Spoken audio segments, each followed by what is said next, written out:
pied. Voici la magie, Voici la magie, la vraie magie c'est le travail. travail mon ami, Voici la magie, voici la magie. Ne vous fiez pas à son style vestimentaire, responsable encore moins à son air détendu, car c'est une dame de terrain. Pour preuve, ce parc d'environ 3000 m² dédié au sciage, stockage et commercialisation du bois est l'espace qui abrite les établissements Machine, dont elle est la promotrice. Appréciez l'immensité de ce magnifique parc. C'est un parc de transformation de bois. Bienvenue à la région de l'Est Cameroun, département du Oignon, arrondissement d'Abomban. Le quartier qui nous accueille s'appelle affectueusement le quartier Bami. Ici est installé sur pratiquement 3000 m², les établissements Machine. Un établissement né depuis 2009, aujourd'hui 16 ans d'existence, mais avec une particularité, c'est qu'elle est spécialisée sur la question de la production et l'exportation du bois local. Celle qui a eu l'idée de mettre sur pied cette structure, c'est une dame. Notre série est basée sur 3000 m² de superficie. Et le hangar qui protège les machines, bâti sur 1000 m². Et la cour, 2000 m² qui nous sert de manutention. Comme vous pouvez le constater, le camion peut facilement décharger, manœuvrer et ressortir. On peut également charger, manœuvrer et sortir. Donc voilà. Une passion née de manière anodine lors d'une conversation avec un de ses manœuvres. Bien qu'originaire de l'Ouest, elle totalise déjà 20 ans de vie dans la région de Soleil Levant. Mais bien avant, elle fera la rencontre de l'amour, d'où le début d'une nouvelle histoire. Et pour le bois, ça a commencé proprement dit en 2009, quand le goudron est finalement passé. Puisque après le goudron, avant même de me marier, mon mari m'avait déjà dit que quand le goudron passera, il va rentrer chez lui au village. Et quand on est venu s'installer ici, j'ai commencé par avoir un peu de l'amour pour le métier bois. En commençant d'abord par ma propre plantation, j'avais constaté qu'il y avait des arbres où on abattait pour faire les champs. Et on abattait et on mettait du feu. Et c'est un petit enfant, un petit abatteur, un jour qui me fait savoir que les arbres qu'on brûle là, on peut les valoriser. Je me suis rapproché du délégué départemental de l'époque, qui était M. Moucharou. Seulement, dans le secteur du bois, les choses ne sont jamais aussi simples qu'elles paraissent. Preuve, malgré son enthousiasme apparent, Tertullienne est très vite rattrapée par la dure réalité. J'ai su que pour faire le bois, il fallait un certain nombre de trucs. Même si l'arbre était derrière votre maison, il ne fallait pas le couper parce que ça ne vous appartenait pas. Et tout. Bref, quand il me disait ça, je voyais ça. Pour moi, c'était une découverte. C'était tout un film, je ne comprenais pas. Puisque quand je viens le voir même, j'ai même déjà une quantité de bois déjà s'y est posée chez moi. Donc je me dis que comme je viens le voir là, peut-être il va dire que bon, pour vendre, peut-être voici le papier ou bien voici. Donc bref, toute naïve, je suis allée vers lui, toute naïve, pour dire que voilà, j'ai trouvé des arbres dans mon champ et je suis en train de les valoriser. Et je voudrais savoir la suite, comment faire, puisqu'on m'a dit que si je porte comme ça, vous allez m'arrêter. Je suis donc venu vous voir pour demander comment ça va se passer. Et justement, il a envoyé je crois que c'était ça devait être son shopback à l'époque. Il l'a directement mis sur la moto d'aller avec moi pour voir où se trouve le bois, avec son shop transport de l'époque. Quand nous sommes arrivés, tout naïfs, je vois ils sortent le marteau et ils m'attendent le bois et ils ont saisi. Et ils me disent que ce bois leur revient, qu'ils reviennent à la délégation avec. Voilà en fait le départ de tout. Et c'est devenu vraiment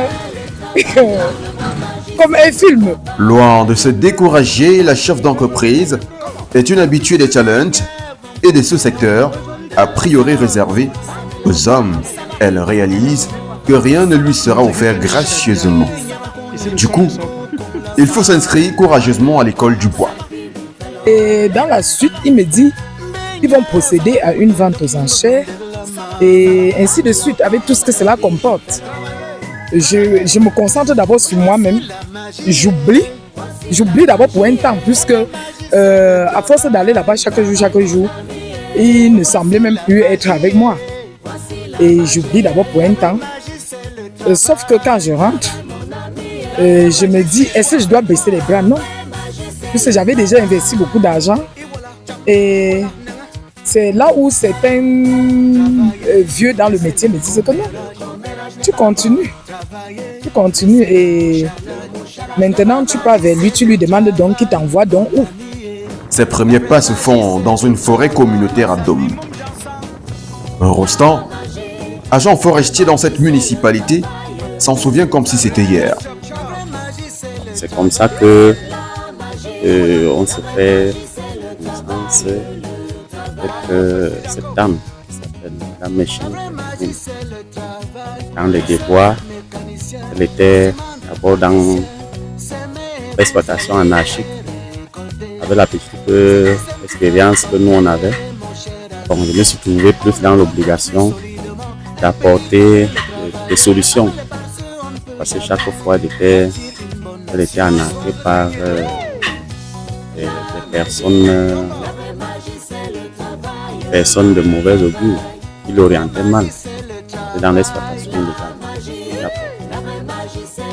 pour l'orienter dans l'obtention de documents, que son exploitation soit une exploitation légale qui respecte les normes du ministère des Forêts. Mais à force de forger, la jeune entrepreneur deviendra forgeronne, tel que prédit l'adage. Un début de notoriété fruit de son endurance, laquelle lui permet d'acquérir cet immense parc à bois en plein cœur d'Abambang. Ici, on y retrouve du bois de qualité, mais aussi celui du chauffage. À l'export et les clients qui prennent en marché local en fonction des commandes et des prix. Et aussi ça varie en fonction des commandes et la qualité de la machine. Les prix, on peut parler des prix. Et comme ça là au niveau de Douala, on va à 3 000 francs, à 4 500. Je suis sur place comme on aide la population ici, on vend ça.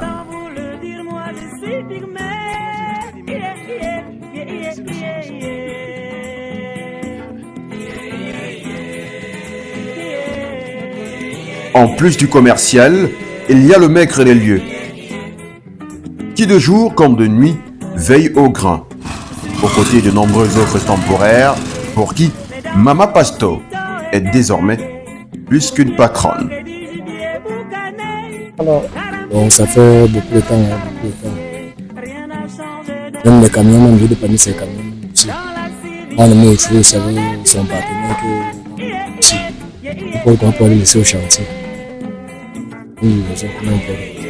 Non, on se respecte quand même. Il y a des choses que, même maintenant là, je peux charger comme ça, après ça, quelque chose, tu peux boire ton jus. C'est comme ça. Non, le travail se passe bien, puisque je fonctionne avec son partenaire.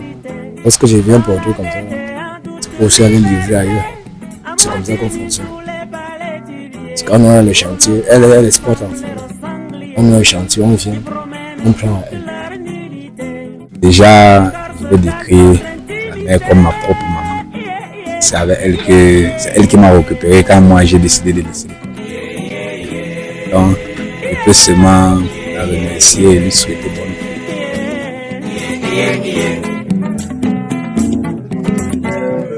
Quand un civilisé vient voir un pygmée, c'est toujours pour lui demander du gibier. Pour me flatter, me donne des vêtements usés. Promets qu'il reviendra me vacciner pour me protéger contre la mouche tchétché. Une activité qui nourrit visiblement son homme, même si, pour avoir du miel, il faut au préalable affronter les abeilles. On nous enseigne que la lettre de voiture doit transporter le bois. Quand maintenant on présente la lettre de voiture, vous allez passer une journée à répondre aux questions. Que ce soit la police, la gendarmerie, les forestiers eux-mêmes, même les agents du ministère du Transport. Ils se permettent de nous poser des questions toute une journée. Donc, une fille. Une fille. Donc, nous souffrons à ce niveau. Je ne sais pas s'il peut y avoir des mesures d'accompagnement.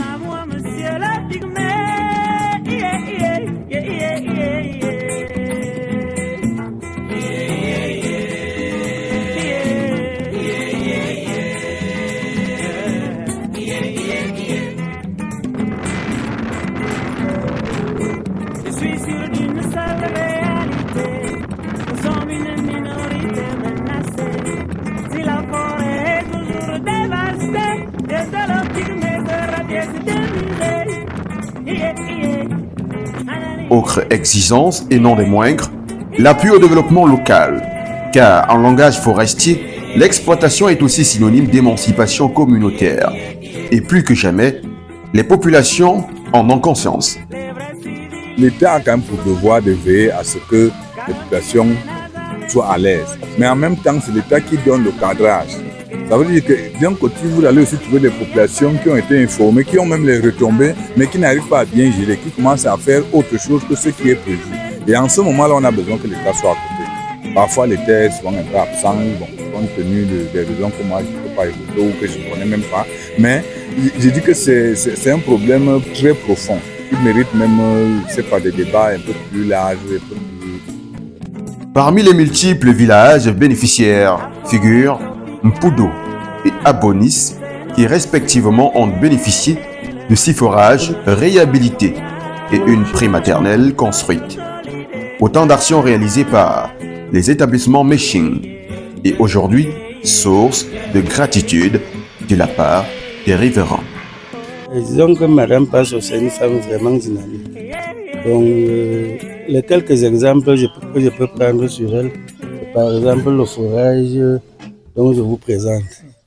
Donc, ce forage était tombé en panne. Je crois qu'on avait 5 forages. Et dès qu'elle est arrivée chez nous, on lui a présenté le projet et elle a débloqué assez de fonds pour qu'on dépanne ces forages. Ça nous a aidé à créer un centre préscolaire communautaire.